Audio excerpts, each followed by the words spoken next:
I need healing. What better way to kick off a budding rivalry heading into the Overwatch League than with a tied game here coming into map 3 between the Los Angeles Valiant and the San Francisco Shock. Great to have you back here at the Blizzard Arena. My name is Mitch Leslie. This is Matt Morello. This shirt was also approved for a second. I thought you forgot my name. Twitter. I thought you forgot my name for a second. Well, I mean, I just found out you were casting Overwatch League like 5 seconds before the broadcast. Yeah. I'm still getting to know you, bro. All right, yeah. It's only been 5 seconds.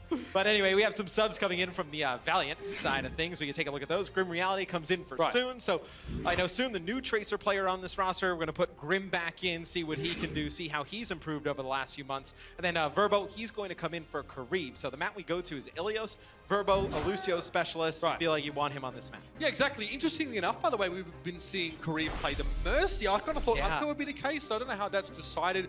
Both of them are sick flex supports. Ilios is going to be the next map, and I actually like the pick of Verbo in this team here. I'd say Verbo will primarily be playing the Lucio and maybe a little bit more of that Mercy in this particular team composition. Now, it's always sunny in Ilios, ladies and gentlemen. And yeah, some boobs could be fun, but also the concept on a map like this, control maps, where taking the middle of the map, or controlling space effectively, is very important. In control, you want to control the map, Mitch. Yeah. Exactly, Matt. And you know what you want to do? You want to control it first. So if you have the Lucio to speed your team out of spawn and get into position on time, that can give you an advantage.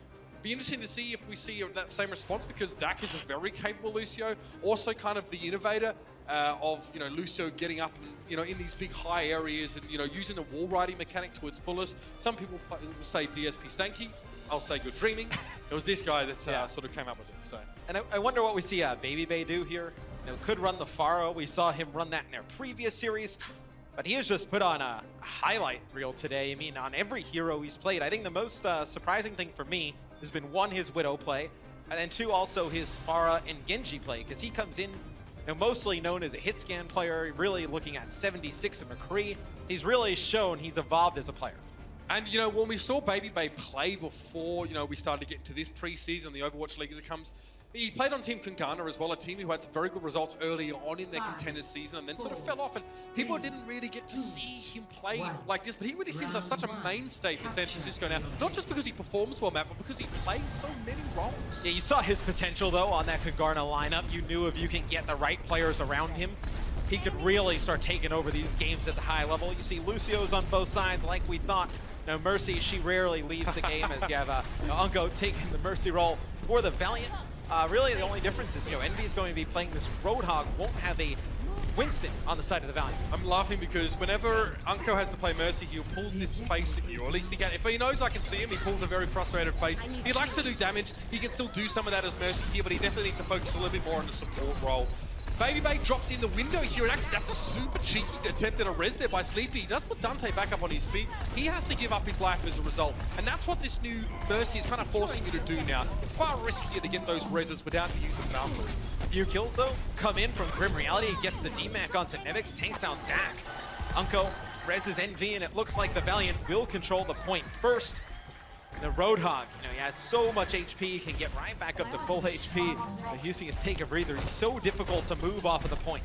And look how quickly the Los Angeles Valiant have got their first salvo of ultimates here. So winning the first fight is huge, because normally you're doing more damage, you're taking control, you're at an advantage, and then also you're closer to your ults than the enemy team normally. So it's a good chance to snowball and to exacerbate that early lead they've already managed to gain themselves. Envy's forced to back away a little bit here and maybe look for a flanker to catch with his hook. He sees both tanks go into his backline. Envy needs to do something now. He needs to isolate one of these tanks or someone who's harassing his supports. We see a D-suit there, Fate now being knocked out, so Envy's got to step up there. The hook connects on the Baby Bay, then allows Silkthread to take the kill. Sound barrier now. Los Angeles realize it's time to get their hands dirty. Los Angeles uses both support ults. It's going to be Unko using his Valkyrie, and then you saw Verbo also dropping the sound barrier as well. At the same time, usually you don't like to layer the support ults. They use both of them there, and it does not work out. Envy just gets completely shoved back out of that fight there. Again, it's Envy and Fate, so you've actually seen the D.Va and the Roadhog combination. So the mobility and damage mitigation of D.Va mixed with the pick potential of that Roadhog, it's kind of all well and good. But you are definitely going to get chunked down heavily in the early stages of the fight, because you only have the defense matrix to prevent poke damage actually finding its mark. Now Sanfran actually in a fairly comfortable spot. They've got a pulse bomb that can be let go in a moment. The sound barrier, which Los Angeles used at the start of that fight, and still ended up losing. So it's definitely an advantage for them in support ults. You also have the Primal Rage, just stay alive on that point, right? Keep building up that percentage, yes, especially with how close the point is to the edge of the map. Can definitely start knocking players off. See Silk Thread holding on this Rocket Barrage. There's going to be the sound barrier that comes out from the shock. See when Silk Thread decides to use this Pharah ult. Again, just like vertical rockets for the moment here, Baby Bay is actually lower than he is now. He actually has a Mercy with him, so Silk Thread needs to back away here. He's just going to drop down and use the barrage and try to get as much damage as he possibly can. He's found Dante. Somehow the Tracer gets caught in the rain of rockets. A huge pick, but definitely one that's going to be rezzed up quickly by Sleepy. Silk Thread also is brought back to life by Unco. So Los Angeles and San Francisco, it's a 65 in favor of the Valiant here. Sleepy, not much chance of getting back to the fight unarmed there. He does get his out of combat regeneration at all times when he's in Valkyrie on Mercy, but still, Grim chucked him so low. Los Angeles just traded into that fight far better. I think if you're a LA Valiant fan, I think you like what you're seeing out of Grim Reality here. This is a player who really struggled during Contender Season 1. His Tracer play was just not up to par with a lot of the top Tracers in the league. They're putting a pretty good performance here at the beginning for the Valiant. It's hard to be a first-string Tracer when Soon is brought into your team. But Grim Reality now is trying to show that he knows just how to rocket just as well as his French compatriot. Pulse bomb dropped on the back there, and that's nice. Dak does get taken down. That wasn't even the target that Grim stuck the bomb to. He stuck it to the Winston, but Dak just got a little bit too close. Sleepy hastily with the use of the Valkyrie brings Nomi and Dak back to their feet. But Los Angeles are in control. It's San Francisco forced to dig deep to try and get this point back under their favor. And Grim Reality's got a lot of space to roam free. You can see he's not suffering a lot of pressure. Now some of that pressure's starting to appear. He jumps down into the bathhouse to try and heal up, but his team's lost the point. Yeah, he backs out there. You know, you have both support ults coming into the next fight. He's just trying to stay alive for as long as possible. Keep that one, you know, racking up the score for the LA Valiant. Now the Valiant, they have both support ults and they have a self-destruct coming in the next fight. Take a look at Sleepy's POV on the Mercy. Talk about all the healing Mercy can do. Very dangerous, hard to hit in the sky if you want to bring the pistol out. And you can see that Sleepy's healing abilities weren't, you know, very much needed at the time. So you can go for the Caduceus Blaster then. Good pick though, that's Dak already getting taken down there after the sound barrier came out, no less. In fact, I think it might have even been interrupted. Either way, Los Angeles a huge advantage coming into this fight. 2 picks, Sleepy and Nomi both going down. In fact, it was 3 even with Dak to fall. And now at 85% and counting towards the Valiant, Unco dies a little bit early in that fight. They didn't need to use his Valkyrie, so you have that huge Mercy ult in the next fight. San Francisco with nothing to work with. Not much in the whole hog. Again, it's going to be so hard for San Francisco to get in position there. Tanks are going to get pushed around the entire time. Great hook. This could shut down a potential defense matrix. Envy wants an easy and free whole hog. He's going to get it. Dak's going to get pinned up against the wall. So much damage, and he's going to be taken down. Envy now just jumps forward. Grim Reality manages to use the space created by the whole hog to get easy damage, easy kills. Nevix falls. Unco gets a res on Verbo. He's back. Silk Thread found Baby Bay in the fight, and now goes for a celebratory barrage on the point. Los Angeles plant the flag. And they'll take the first round here in Ilios. That Valkyrie at the end from Unco was huge to have. The other team obviously has no support ults, and you have that big Valkyrie, and you have, you know, some other ults to work with, specifically that whole hog. It's pretty easy to hold on to the point there at the end. And again, as D.Va, it's a little bit tricky going into a matchup against a Roadhog because your defense matrix does not block chain hooks. So regardless if you're blocking damage, if you get hooked in by a Roadhog, you're likely going to get picked off. I like the change. I like the switch there as well for, you know, for Envy to go towards that one. Easy to mitigate enemy D.Vas, even if you might lack the mobility that D.Va would otherwise have in that case. And especially, right, I mean, you get, you know, the defense matrix right after that hook, you know, comes in and you get pulled in towards the Roadhog. But then you have to kind of, you know, turn and shift away and move away from that Roadhog. Expose your back. Then, you know, whatever matrix you have left obviously does no good. And you're able to get those D-Mechs pretty easy. And then there was nothing to stop the whole hog to come through after from Envy. So really nice play, very well thought out. There's actually a battle for the lighthouse right now, all around the watchtower it might be. Envy's going to push them straight on off though. You can see the boops here from characters like Lucio and D.Va are very important just to gain that high ground. Los Angeles have done so now, want to press the advantage even more. Nomi falls to Envy there. A little bit hard to deal with those autocannons, just chunking him one by one. And now Dante with a bit of freedom on the point. Baby Bay's actually cleared things up with Fate off the map. Dante knows he's got a bit more room to breathe. He gets a D-suit on Envy, who's going to be taken down. And a fight that started well for Los Angeles goes the way of the shock. I mean, maybe you see them play a little bit for that high ground because you know with the Pharahs on both sides and the Lucios on both sides, you're going to go for that middle of the map. It leaves yourself open to, you know, whether, you know, Pharah's going to knock you into the hole or maybe like a flanking, you know, Lucio with a little bit of speed that just hits one nice boot, knocks 1 or 2 players into the middle. What a difference it makes. Yeah, it's a pretty scary thing. We've all been there before, right? On the receiving end of whether it's a Roadhog hook into the well or a Lucio boom.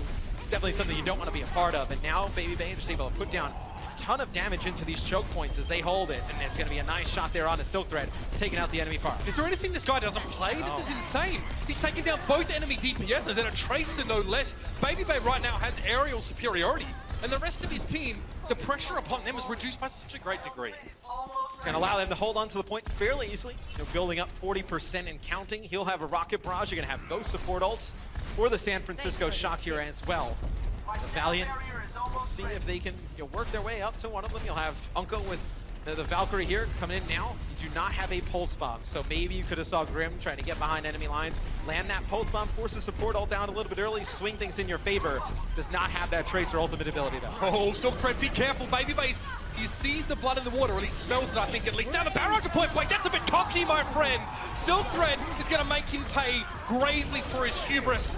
And now Verbo's going to get knocked aside there by the Primal Rage of Nomi. Dante is looking for a pulse bomb target, but fears that D.Va might eat it up. Self-destruct on the point is going to force San Francisco away from this fight. Dante, nice job. He gets a pulse bomb on a resuiting Envy who didn't have an opportunity to eat it up. Now Silk Thread comes in with his barrage. He finds an Evix Archer against the Suda there. A net gain for Los Angeles Valley and a net lead, you could say, but there's still much more to be done. And Dante's still running rampant on the ground. You see how hard this point is to get back for the Valiant. The San Francisco Shock, they win that first fight. They're already up to 95% as you see Dante takes out Envy there, waiting for his teammates to get back in there. They force OT. Grim Reality now with 2 quick kills. Baby Bay and Nomi are down.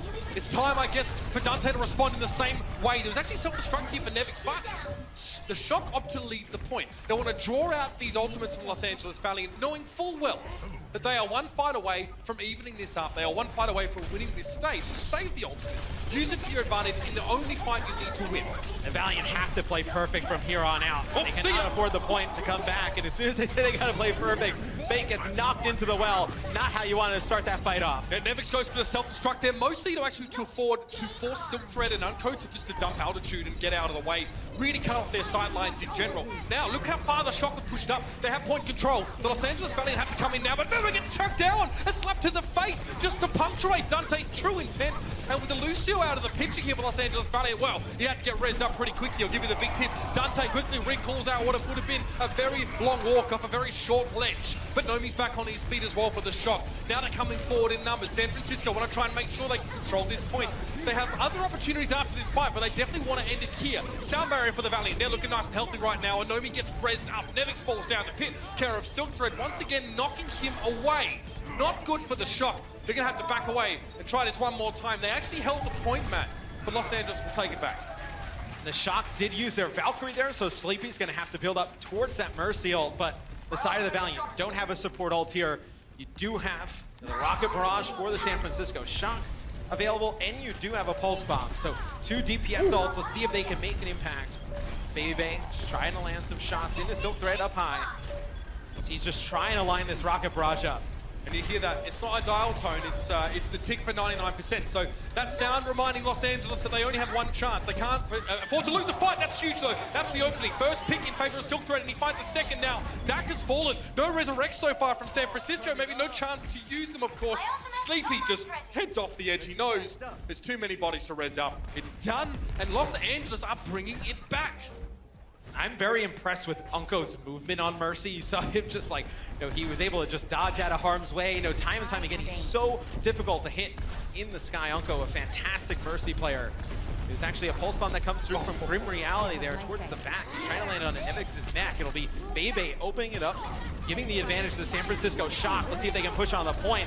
There will be the Rocket Barrage that takes out Unko as soon as he uses the Valkyrie. Now the Valkyrie going to come in from Sleepy and the San Francisco Shock as they're trying to take the point back. Yeah, this is the opening. This is very bad for the Los Angeles Valley now. Both teams are at 99%, but Dante and Baby Bay have been doing so much work in this particular fight. Fate pops the Primal Rage now, trying to stall this fight out, but trying to push the Shock off of the point. It's in control of the Valiant, so the Shock are gone for 1 second. It would be over. Fate actually finds Dak ultimately. He chases him down, doesn't want to deal with the pesky Lucio, but in the ruckus, San Francisco Bay take control of the point back. Now, we need to see the drop on the point from Silk Thread, but he couldn't touch the ground. And the Shock bring things back now, making it real interesting. I'll tell you what, man, these two teams are very closely matched. Seeing excellent Pharah play out from both of them. top-level Mercies as well. Their supports have really been lifting here, and they're going to make Ilios quite exciting as we head over to Ruins for the decider. It's got to be exciting for fans of both teams, right? You see the Valiant, they added all this talent, coming into the Overwatch League, and you're seeing it really pay off, right? They have a lot of different lineups they can throw at you now that can really make games tough. And then for the San Francisco Shock, you're just seeing how strong, their DPS players are and how everybody is kind of coordinating, getting in sync, right? With a team where a lot of new players, a lot of players have not played with each other in the past, it seems to be gelling pretty well this far. It's impressive, actually, at such an early stage to see this happen. However, the Valiant and Shock have probably had a little bit more prep time than quite a lot of teams. There are varying levels of time that these teams have had to gel and to work on strategy and stuff like that, but it's a good way to see this season, pre-season, should I say, opened up. Now, damage boosted Widowmaker here for Baby Bay, but Los Angeles Valiant are bringing Unco on the Sombra. He loves to deal damage. Sombra can do a decent amount of damage. You can also build up towards those EMPs as the players head towards the point. Just makes Uncle, right? You could play the Mercy, you could play the Zen. Fairly easy targets for the Widowmaker. Sombra definitely not an easy target, right? You can keep kind of pressuring the Widow out. After losing Dante to the enemy Widowmaker, I think Baby Bay realized he now actually had to play a bit more aggressively and find Grim. He does find Grim Reality, but the damage was already done. That first pick set a chain of events in motion that caused Los Angeles to have all the control in that fight. And look at this, an EMP already available for Unco. Yeah, I was going to say, he's built up the EMP rather quickly, putting a lot of pressure the enemy Mercy. Now he's going to back out. He's going to keep making sure that health pack is rehacked over and over again. Having that mega hacked for Los Angeles is such a huge boost, and that's a hotly contested health pack on this map. Both teams try and access it quite frequently because of how close it is to the main point, let alone it's in neutral territory in the middle of the map. Now, interestingly enough here, Los Angeles have actually allowed San Francisco to take this point. They back off, they lose Fate early on, and they realize that that's probably about all they want to do here. Well, the thing that's going to be interesting for me here, Mitch, is from the Valiant side, right? You have that EMP. You can push the point, you can use it, right? Nobody can use any of their abilities. Baby Bay is going to be playing so far away as the Widowmaker player. He's still going to be able to put down a ton of damage even when that EMP comes out. And you see it right there. Uncle uses the EMP. Baby Bay connects with a headshot onto him. Now you still have that damage coming in from Baby Bay all the way in the back. His teammates, although they don't have their abilities, still going to be able to put down some damage, finish these players off. That's a nice pulse bomb there from Silk, but it does get Nevix de-suited, keeps that Diva out of action as this fight continues. Also going to make it a little bit easier for Grim once he returns to get damage done. But Baby Bay got rest in that fight. He was brought back by Dak. He gets himself 2 quick kills. It was actually both Unco and Verbo to fall. So both enemy supports have been dealt with. And you're right, Widowmaker doesn't really care about the use of the EMP. Even if she's affected by it, it means she can't grapple, it means she can't use her poison mine. It's fine. And then although maybe your Winston, Diva, Tracer can't use their abilities, but if he's landing those shots still on the Widowmaker, you're able to just clean those players up pretty quick. If you want to get the supports in the EMP, you probably have to go all the way back to challenge the Widow, and then you don't connect on players like your Winston and Diva. And you can see already the fight being started well. The front line of Los Angeles are definitely doing the work. Fate and Envy are in there.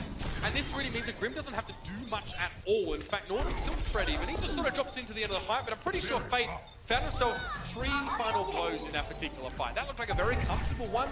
And also, crucially, a sound barrier is ready to roll for Verbo. There's a primer rate for Fate, so there's support on, there's stalling, and now there's an EMP for Unco as well.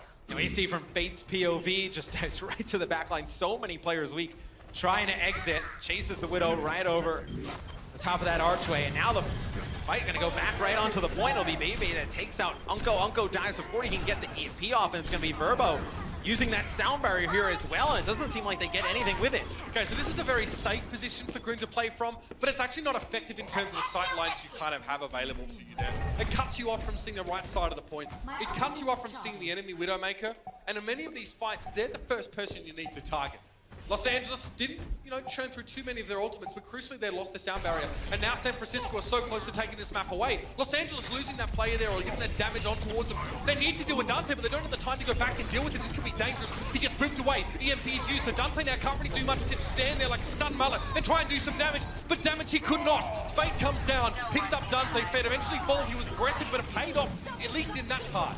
Nevix finds 2 though, and Verbo and Fate both getting taken down. Nevix now gets to resuit and maintain control. Los Angeles did the right thing by at least getting the point back flipped in their favor now. It means that overtime's not in play yet. It means the pressure's not mounting in such a big way. Nevix gets cut down though. Envy finds him with the micro rockets. That's a lot of time they've given to the Valiant here. Nevix, he gets back into the mech. He uses the self-destruct. And now he's going to be forced to go back to the spawn here as it'll be the San Francisco Shock trying to get one good push here to put this game away. They're going to have their Valkyrie, going to have Primal Rage and a Pulse Bomb. We'll see if Dante can land a big Pulse Bomb onto one of these front line players or somebody on the back line here for the Valiant. Dante with a pulse bomb. Where's he going to go? It does drop on the ground, and no one's really affected by it. Dante now realizes there's more work to be done, but with Fate and Grim Reality down, in fact, San Francisco might just get to lounge back and let this round end. Unco desperately trying to control that health pack. He does hack it, but he needs to refresh to try and keep him alive, and it's not going to work. Dante just has a little bit of extra damage to get the job done. Those Uzis not really cutting the mustard for Unco. 99-99, but San Francisco Shock bring this map back after being in a 0-1 deficit. And they go up 2-1 in the series, man. See why Mercy has such a high pick rate there. The Valkyrie at the end just keeps everybody healed up as they just funnel through the point. It's so difficult not to have a Mercy on the squad right there. And when the Valiant, they're playing that Sombra, they're playing Lucio, they're really relying on connecting on those sound barriers, big sound barriers on the point, keep those fights extended, and then the EMPs, but you cannot connect with everybody with the EMP. Huge work being done by the front line of San Francisco Shock, but one more map remains in the series, maybe another if it stays tied up. We'll see you on the other side of this break. I will watch over you. Hero never dies. I take the objective. Burn on me.